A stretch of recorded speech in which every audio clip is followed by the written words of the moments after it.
the person you'd like to meet. That's also the one that I'd like to meet the most too. I'd love to have a coffee with Abraham Lincoln. So, what in the world does a reformed car salesman have to teach about ethics? I know that's exactly what you're thinking. Um, I do want to say though, before I joined the car business, I am actually a recovering philosopher. I studied philosophy at Gordon College in Wenham, Massachusetts, and I'm coming at this as a what somebody would call a practical philosopher. I never was much one for the theoretical debates. I'm always really interested in how does the rubber actually meet the road. And so the approach we're going to take today is one of how does the rubber actually meet the road?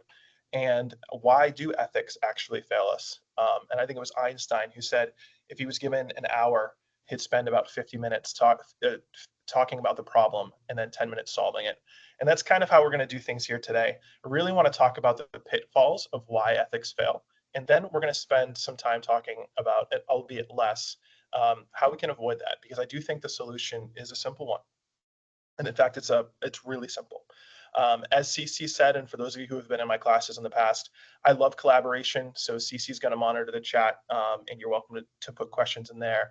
I'm not monitoring that screen, but I've given CC permission to interrupt me, and so we can answer any of your questions. So happy to do that. The other thing I want to mention is I'm coming at this from the perspective of a coach. That's what I do with my clients, and so that means that I'm really going to think with you about the problem and help you to draw your own conclusions. If there's something that you're looking for, where you're looking for a specific answer, or you're wondering what I would do in a particular situation, then I just ask that you just ask the question like that, because I do want to make it as helpful as possible. But I do believe that when we arrive at our own conclusions through our own discernment and taking into consideration our own unique circumstances, we actually arrive in the right place. So with all that kind of being said as background, let's dive in. Well, what is ethics? I mean, I think we've come to understand ethics primarily as just the right thing, and guidelines for the right thing. Webster says that ethics are the principles of conduct governing an individual or a group, and we're going to talk some about governing and the perspective of governing. Uh, Investopedia, and this is in a more potentially a for-profit, but the moral principles, policies, and values that govern the way businesses and individuals engage in business activity. For those of you who are chamber and association leaders, you could easily replace the word business with organization here, because I think while it comes from Investopedia, the definition of ethics as it's laid out here is something that certainly could be replaced with the word organization, and it would apply. And then I want to introduce to you, I mean, what kind of ethics class would it be without some reference to a philosopher? Jean-Jacques Rousseau, who suggested that ethics were a social contract. And we're going to explore that quite a bit here today of why, the root really of why ethics in fact fail us. So first of all, I think that's definitional. Why do ethics even matter? I think that's a more foundational question. Why do we spend time thinking about what's right and wrong, what we will and we won't permit inside of our organizations? And I think there's a core distinction that we have to draw here. And this is borrowed from and modified from Henry Cloud's book, Boundaries for Leaders. But if we write a code of conduct or rewrite a vision or a mission for an organization, and we say that this is what we want to create, it's up here, as the slide suggests. But what's going on inside of our organization does not actually reflect that. What we're allowing, that's actually what we say is important. And that's the most critical distinction, because what we say is important isn't what's on paper. It's actually what we allow inside of our organizations. And I really want you to understand the difference between that delta, because it makes an extraordinary impact on why ethical failures actually take place. Perhaps you, like I, have been inside of organizations before where someone's done something wrong. And as the description for today's webinar indicates, an organization feels like they need to ratchet up the language. Well, the fact of the matter is that we're actually dealing with humans who come to these particular issues with their own viewpoints. And if we're trying to force views on them, we're going to end up with an issue. And then furthermore, if it's even if it's not a forcing, but we say this is what we stand for, but we allow this to happen, whatever that could be, is by way of example, then this is actually what we're saying matters most. Let's unpack this a little bit. So And Josh, just real quick, we do have a question of, would you say that ethics is closely related to integrity here in the chat? I love the question. Thank you, CC. I would say it's very closely related, and we're going to unpack that. So more to come. Why do ethics fail? One, I want to say we have a hyper focus on relevance.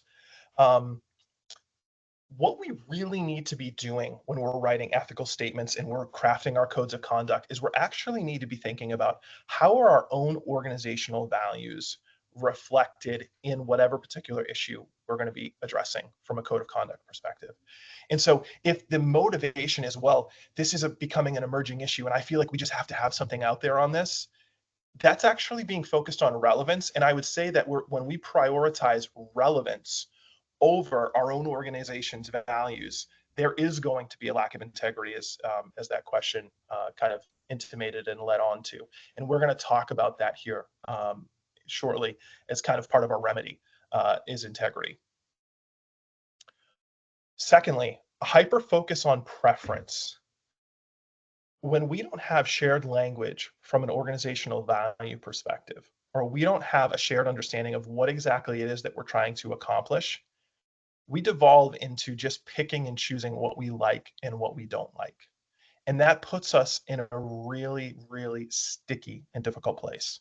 Because when we're trying to navigate preference, we're just drawing our own swords. I think we see that more and more and more. We're living in a hostile culture in which when we're fighting these battles from a preferential perspective, as opposed to a shared agreement or a social contract, like Rousseau was saying, and hear me on this, your organizations particularly, you have the authority and the responsibility to craft ethical statements and to decide what actually goes into them.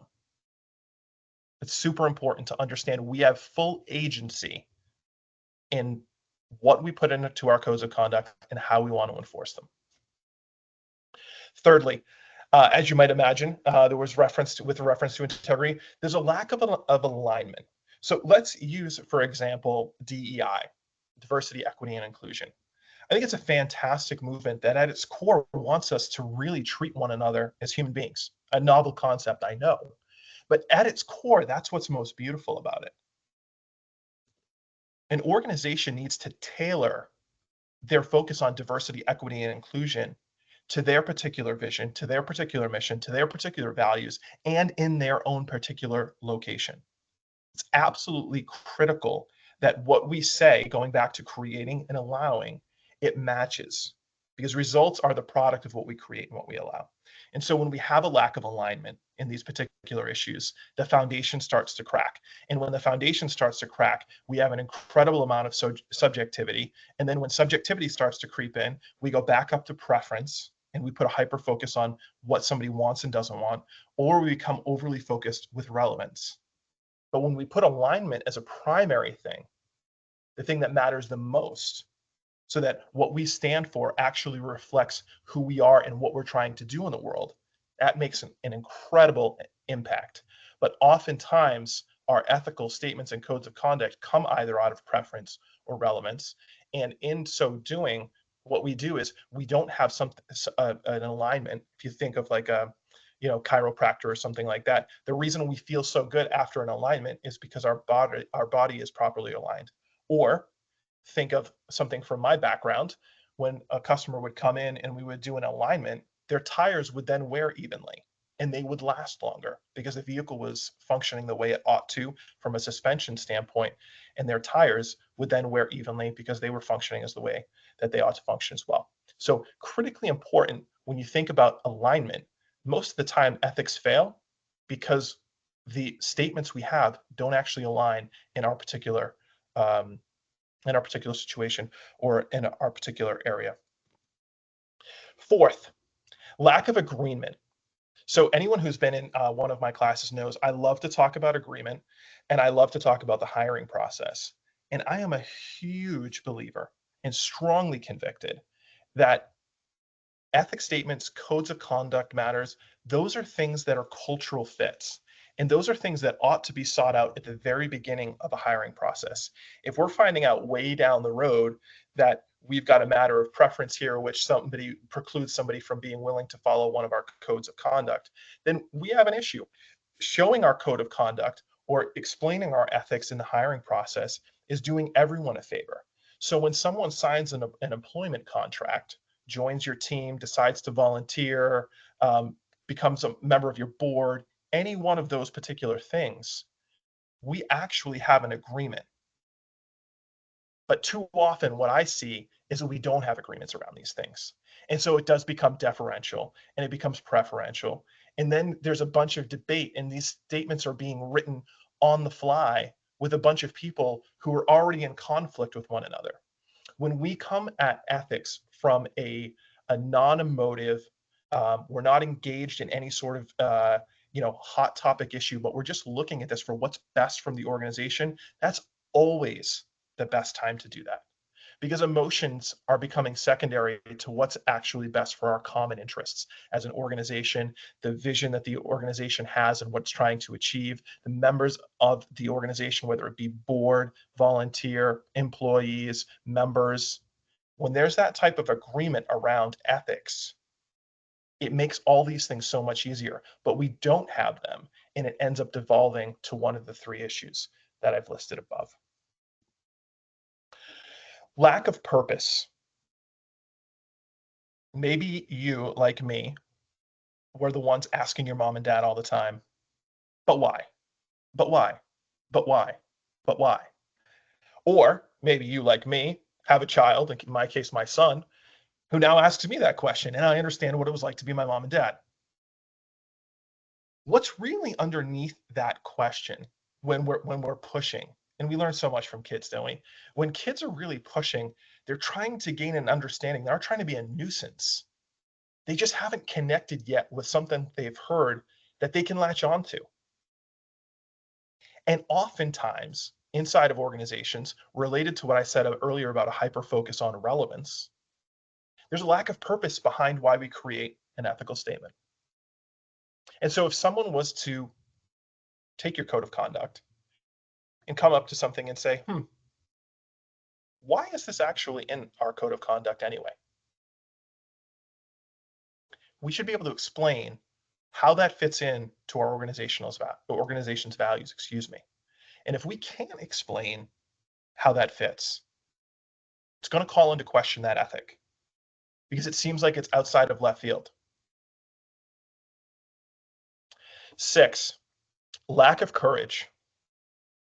I think this is probably what you would have expected to be number 1, is the lack of willingness to stand up for something we believe in. But that's not actually necessarily what I mean. We do have to have some level of conviction for sure.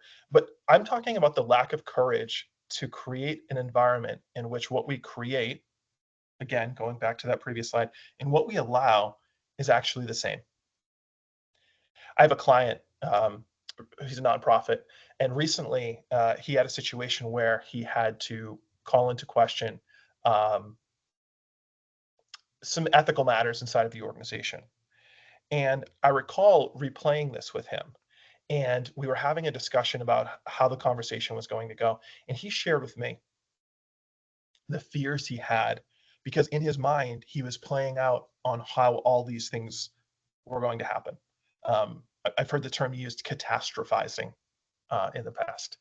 And so because we imagine how this confrontation will go, we imagine how this discussion will happen, we actually create that in our minds, and sometimes it prevents us from having it. Or if we do actually step in and need to have an ethical conversation, we come in and we're all tense. Well, why are we all tense? Because we forgot maybe we didn't make an agreement from the beginning. Or perhaps we're afraid that the other person's going to think this is a matter of preference, when in fact it actually isn't. It was in the code of conduct. The employee, the board member, the volunteer, whoever that person is, they signed something saying they agree to that. And so what we're doing in that moment is we're actually just referring them back to say, hey, I hear where you're coming from. It's never fun to have uncomfortable conversations like this. And it's certainly not my intention to point out your moral failings, because it isn't. But this is something we both agreed to. And so I want to refer us back to our agreement. You agreed that this was something that was important to you and you were going to abide by. And yet this particular situation has arisen, and now we have incongruence, and we need to talk about that. So how do we build a strong foundation? If those are the pitfalls, what do we do? Well, the first step in the evolution of ethics is a sense of solidarity with other human beings, and that's Albert Camus.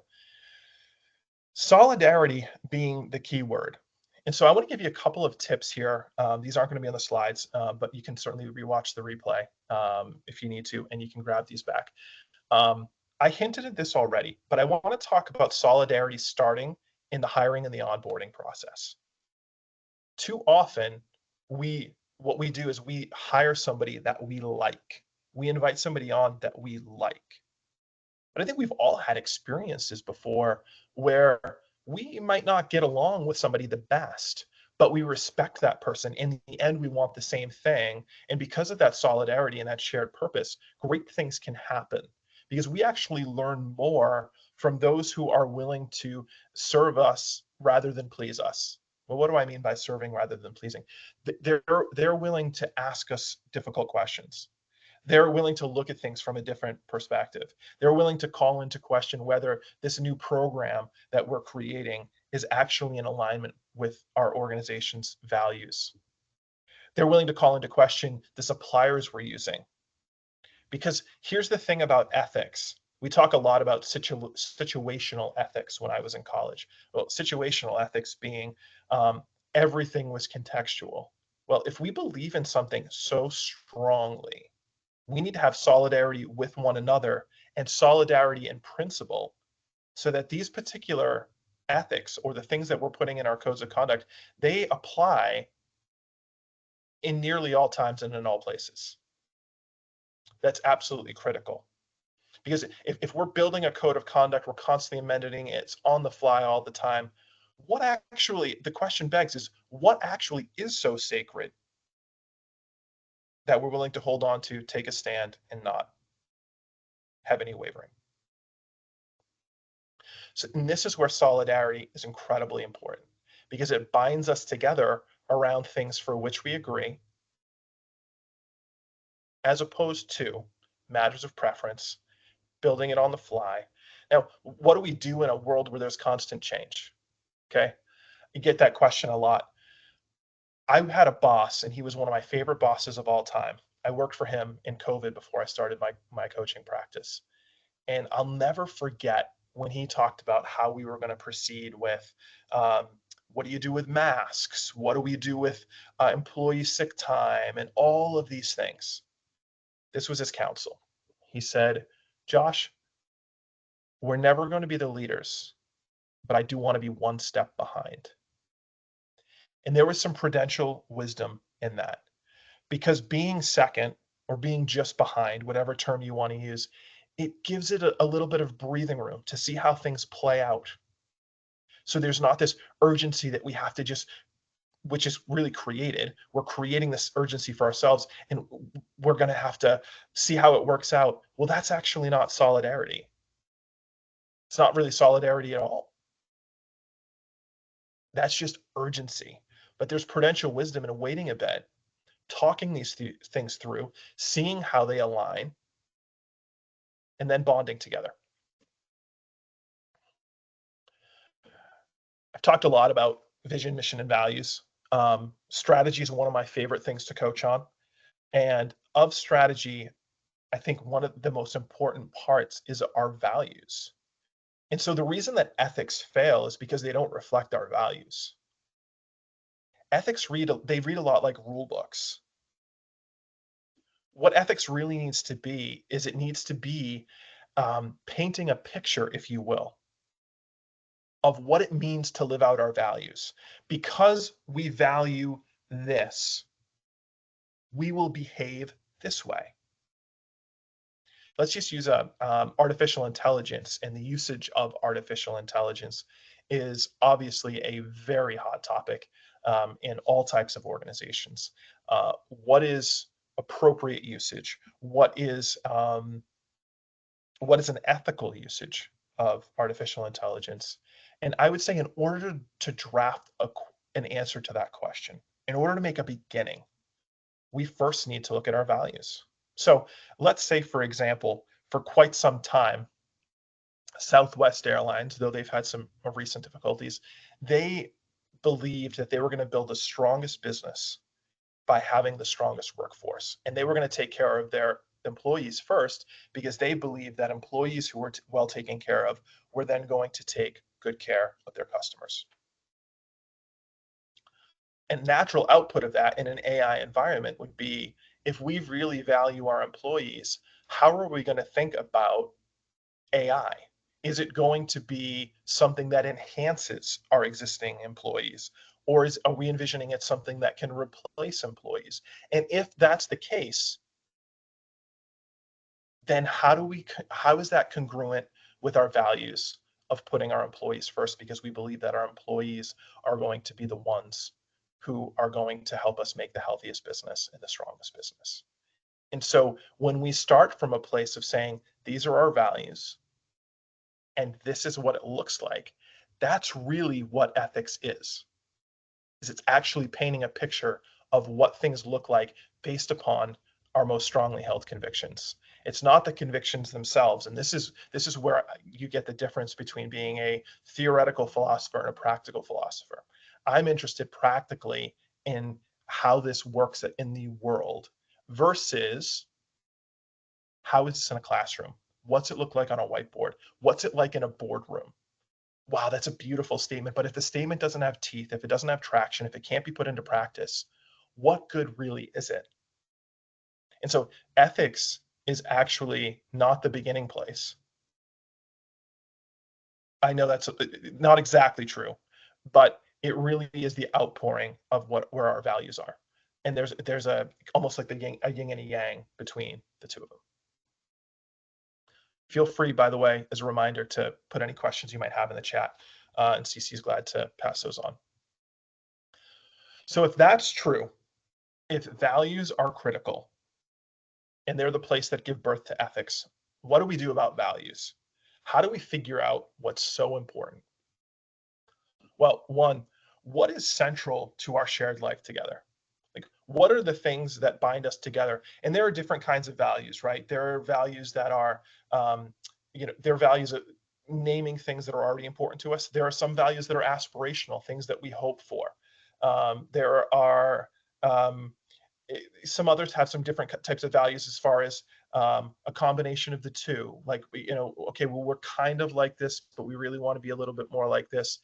I'm not so much hung up on those particular things. What I'm really hung up on is what people actually believe and the integrity that exists underneath that and undergirds that. That's what I'm more interested in as a coach.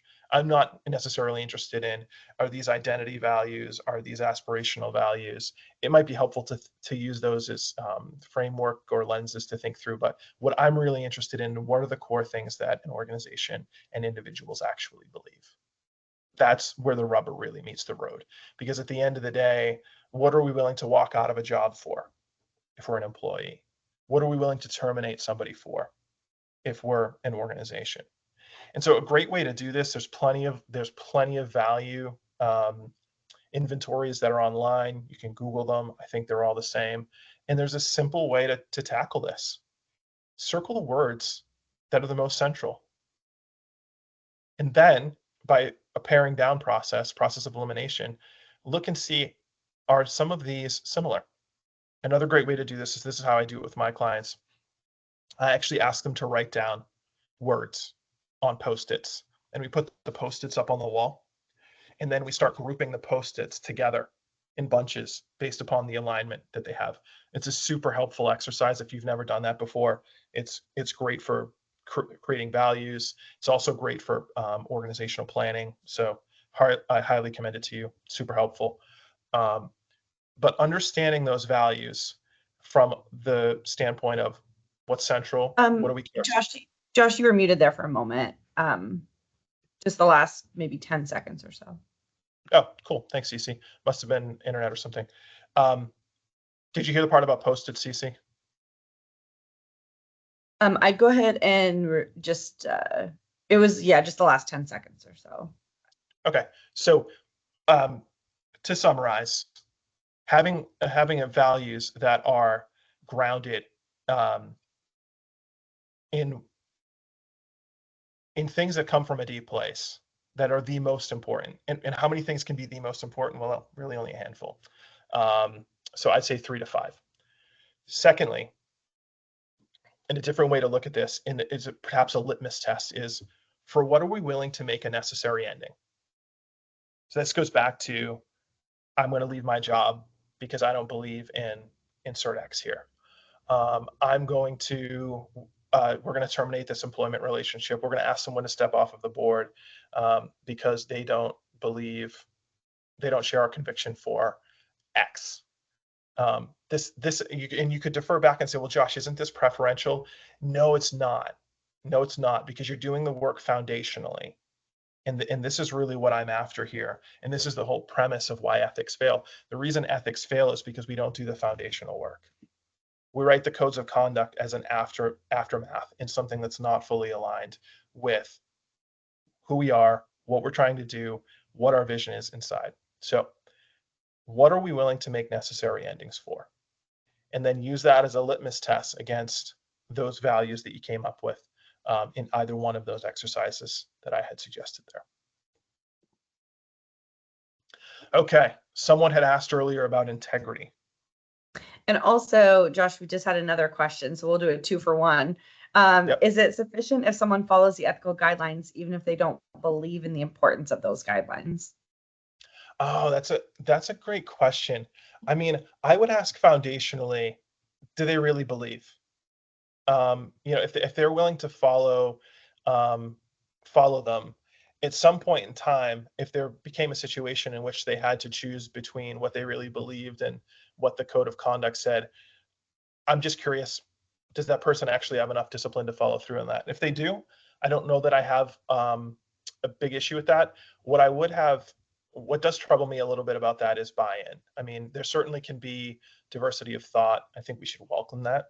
Um, but my view is, when I'm with my clients, we can have a really spirited debate inside of a room.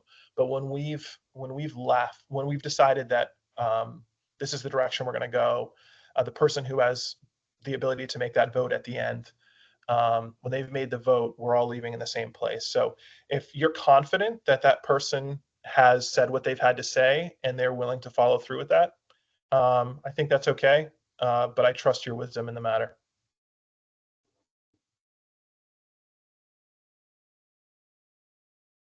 I heard 2-for-1. Was there another one? Oh, and then just going back to that first one that you were referencing, the ethics closely related to integrity question. Oh, yeah. Okay, cool. So here we are on the integrity piece. So uh, ancient philosophers understood integrity to be wholeness, right? So if you look at a circle, unlike what's on the right here in this rectangle, there's no beginning and end. There's no jagged edges. There's no detours. There's just one circle. But when we create one thing and we allow another, this is actually what the circle looks like. And so it doesn't reflect itself, right? And when we end up in a position where we don't reflect ourselves, it actually calls into question, well, what do we really believe? Now, it's easy at this point to say, well, I mean, we're dealing with humans and we're all imperfect. And I would fully agree with that. And isolated incidents should be treated as isolated incidents, excuse me. My coaching colleague, Mike Goldman, says there should be generous intent. And I could not agree more. And boy, do I need more of that in my life. But at the same point in time, when we do step out of alignment, it is important that we call that out and bring somebody back to that. And let me talk a little bit about how do we do that, because I think that's really important. Going back to the lack of courage piece that I mentioned earlier, I think a lot of times what I've seen with leaders is we don't know how to make a beginning. So I'm gonna be paraphrasing right now from Adam Grant, um, I can't remember the interview he was in with someone, but here's how he began this. And I think this is incredibly affirming and powerful to be used in all kinds of difficult conversations, but we're going to relate it here for our particular context to ethics. So he would begin by saying, "Hey, look, I want to let you know that I see the absolute best in you. And when you did insert whatever that was here, I don't really think that reflected the best of who you are and the best of our values. And so I'm sharing this with you because I know it's important to you for you to live into who you are and to reflect the best of our values." And so that is true in the sense of what we're sharing with them is something that didn't align. And it's incredibly affirming. And we haven't lost any of our own integrity. So I share that with you because I've found that incredibly helpful to let somebody know that I haven't changed I haven't all of a sudden become the vice principal, right? As it were. I haven't changed being for them, even though I'm talking about something that might feel like I'm not for them. So I think that's a critical thing for us to be able to do is I talk a lot about staying on the same side of the table. Um, and I learned throughout my career that when I had performance conversations with people, I actually wouldn't sit across the desk from them anymore. I actually came around the desk and I sat next to them because I wanted them to know I was on the same side of the table with them, even if they weren't in a good place. And I found incredible results from doing that. So um, what I really want us to uncover through this, and what I'm really trying to communicate through this webinar, is staying on the same side and having ethics be something that guide us as opposed to something that we're waving around as a rule book in people's faces. I actually think we need to trust more greatly that people are responsible adults, and we need to help them to think thoughtfully about these things as opposed to just create more rules and tell them what they ought to do. Um, all right, so okay, now what? What do we do?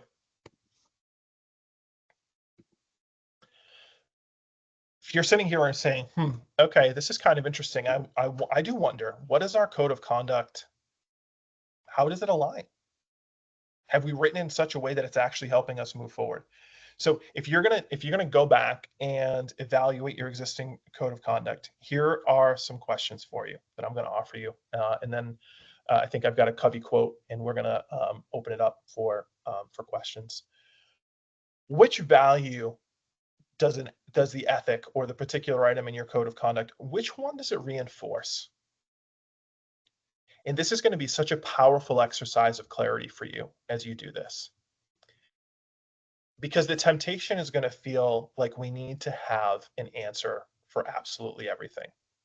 And on the face of it, on the one hand, it might seem like our values don't actually speak into things. But I think if we give it the adequate amount of time, reflection, wisdom, and shared discernment with a group, we actually can find that our values will speak into a lot of things. For example, one of my personal values is freedom. And you could say, well, I imagine there's quite a few scenarios in which that wouldn't apply.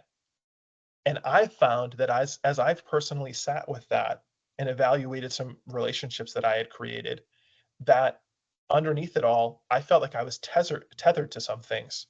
And so because of that, I actually ended that particular relationship. Um,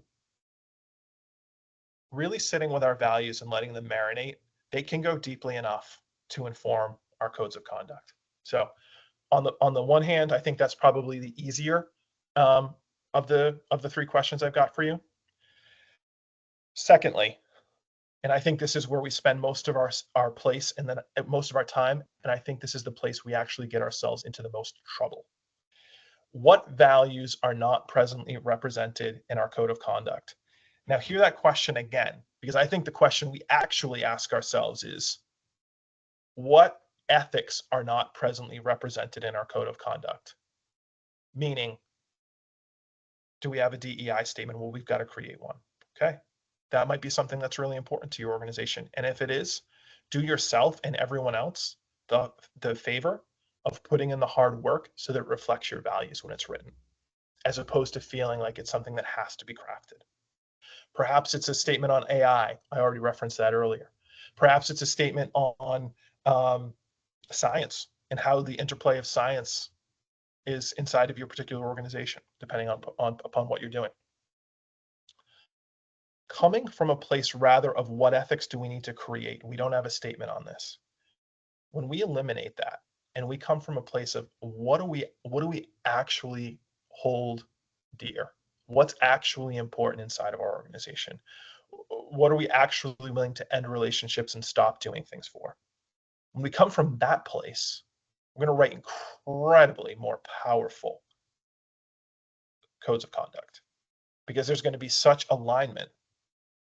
And the beauty of having the alignment is when we are hiring somebody and we're bringing somebody on and they're in agreement with our code of conduct, or even more primarily and foundationally, our values, when they're in alignment with from that place, we are so much further down the road. Maybe some of you have had this experience. There's a bunch of research out there that's emerging right now that the best leaders are actually the players on your team who perform at the B level. Well, why is that? Because they actually are able to support others better. They're able to lead others better. Well, why is that? Because the suggestion is that your top performer, from a productivity standpoint only, your top performer may not be the best cultural fit because they're so focused on getting results and being number one. But think about how much easier it is. I was having this conversation earlier today with one of my clients. Think about how much easier it is when you're having a conversation with somebody, and we've all been in those interviews or having a coffee or talking to a partner, and all of a sudden we're finishing each other's sentences and we barely met each other. The congruence of values there, think about how much further ahead we already are. So when we get to the table and we want to talk about ethics, we've started from the right place already. And so when we're looking to kind of explore what else, what haven't we laid out here that we need to create some clarity around? We've already started from a much healthier position. Thirdly, how could we strengthen our existing code of conduct by creating more alignment? I hinted at that a bit just now from a kind of a hiring perspective, but how can we do that now? And the natural outpouring and ramifications are of that, well, if we start cleaning up some of this language with our values and we start putting this out there, this could create some waves. And what do we do about that? Well, I think a lot of that has to do with, as you'd imagine, going back to our values. The more we teach on values, the more we circulate, the more we kind of enculturate, if you will, individuals into our organization and help them understand what it means to be part of us. Seth Godin talks about tribes, to be part of our tribe. The more we help people to understand that, the more that the ethics will fall into place and will help to give them an imagination for how stuff like this looks and what the boundaries are. Because boundaries are helpful. They're where we end, someone else begins. That's incredibly helpful for us to understand when there is an ethical matter, because it's not, it may be our problem, but it might not be our fault if this is clearly articulated. So creating more alignment eliminates a lot of confusion, and the more confusion we can eliminate inside of our organizations, the better off we're going to be. If you think of all of this stuff like lubricant for an engine, like an engine runs best when it's properly lubricated. If an engine is not properly lubricated, it's going to be moving a little slowly, it's going to be sluggish, and eventually it's going to break. And that's true of organizations as well. And I would argue that's actually a lot of what we see happening, and it's why ethics end up failing us, is because the real oil of values, the real substance of ethics is devoid. So here's Stephen Covey, and then I want to open it up for some open questions. Stephen Covey wrote this: the most important ingredient we put into any relationship is not what we say or what we do, but what we are. And if our words and our actions come from superficial human relations techniques, think of that, of just writing values for the sake of writing them. He calls that the personality ethic. Rather than from our own inner core, which he calls the character ethic. I would say that's the place of values. Others will sense that duplicity, going back to creating one thing and allowing another. We can't fake ethics, and that's why they fail, because we write things that we think sound good, but a lot of times at the core, they're not tied to anything of substance. And so we need to reconnect them to something that's deeper and that actually matters. We simply won't be able to create, he continues, and sustain the foundation necessary for effective interdependence. So I'm going to read that again. This time I won't add any Vanada commentary. The most important ingredient we put into any relationship is not what we say or what we do, but what we are. And if our words and our actions come from superficial human relations techniques, the personality ethic, rather than from our own inner core, the character ethic, others will sense that duplicity. We simply won't be able to create and sustain the foundation necessary for effective interdependence. And with that, I would love to open it up to some Q&A.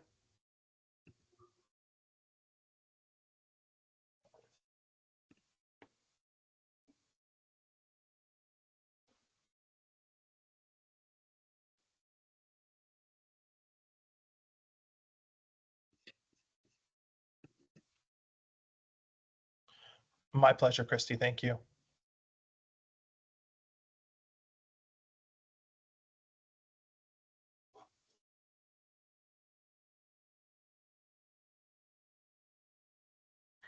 No, kind of a quiet day today. It is a Thank you, quiet Josh. day. If anyone has questions, we do invite you. Josh is a great resource. Oh, here we have a question coming in. Can we also have a different code of ethics for members and a different one for internal use? Yeah, that's a great question. I would say I would say yes, provisionally, and here's the provision. As long as they're coming from the same shared values, because I do understand an ethical code for members and internal might need to be different. So that's a great question. Thank you for asking it. And I'm good with that. Again, providing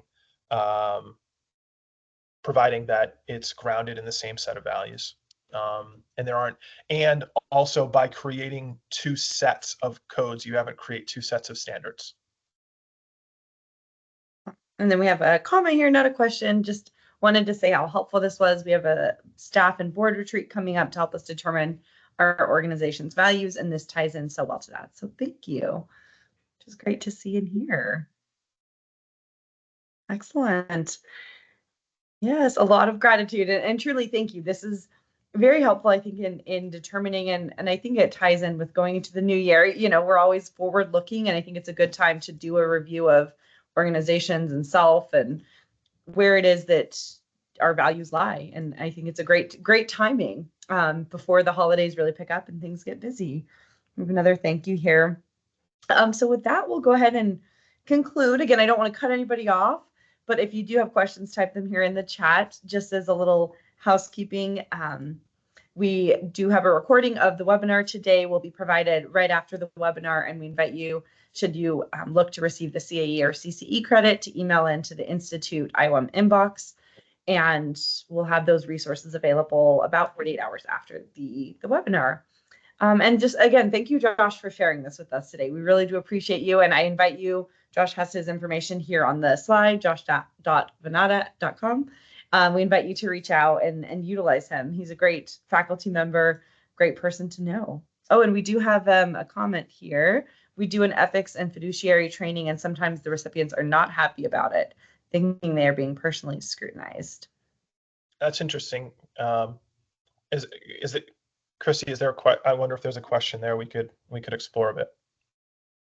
And give you a minute. And thank you for all the kind words, CC. I enjoy working with you and the rest of the team very much. Yes. And I have somebody here. Valerie had said, thank you. We'll be adding some of this info to their board orientation, which is great to see. Got it. You're just underscoring we have to be very intentional. Yeah, absolutely. Absolutely. It can get away from us it can get away from us really fast. And it's amazing. I'll share this one final story, unless there's another question that pops up. But I had a client I'd been working with for about 3 years. I was doing some pro bono work for them. And I'll never forget, he called me. It's like January or February. And the results from the previous year came in, and he said, Josh, we're actually getting the job done. And he said it as surprised as I just said it. And I said to him, I said, yeah. I said, this is what happens when we put real focus and we're very intentional. The results become fairly predictable. So just underscoring what so many of you said. I like that. Shouldn't be surprised, but I love that. Excellent. Yeah, we shouldn't be surprised, but I think so often we get caught up, right, CC, in our day to day, and we get caught up in the chaos of the urgent. To quote Covey, that we're not really focused on what's most important. And this is really a call for us to come back to what's most important and design something that has purpose. Excellent. Well, yes, the address I will drop here in the chat. So it's iom@uschamber.com. And again, we invite you to reach out and request that certificate for attending today. And thank you again for everyone that has joined us. We hope you have a great rest of the week, and we hope to see you in other ways. Oh, we have another comment here, Christy. The challenges usually come when we tell the board they must act in the best interests of the whole and not in their personal interests, because they are elected from their regions, which causes some agitation. Yeah, I hear that, and I think really focus in on the piece I talked about agreement. If someone's agreeing to serve on your board, having an agreement around what it means to serve on your board, you're just reflecting back. It's actually becomes a matter of their own integrity, in which we're saying, I understand that this might not be in your best interest, but you've agreed on behalf of the people that have elected you and with us to do what's in the best interest of the whole group. And so I think that takes a lot of the personality out of it. I'm just referring back. So. And somebody commented here as well. Yes, Christy, that becomes a challenge. They are from their region, not for their region. Mm-hmm. Yeah, and I'm glad to, as questions come up, you can certainly shoot a question over or whatnot. You can get in contact with me down the road if those are challenges that you need to talk to someone about.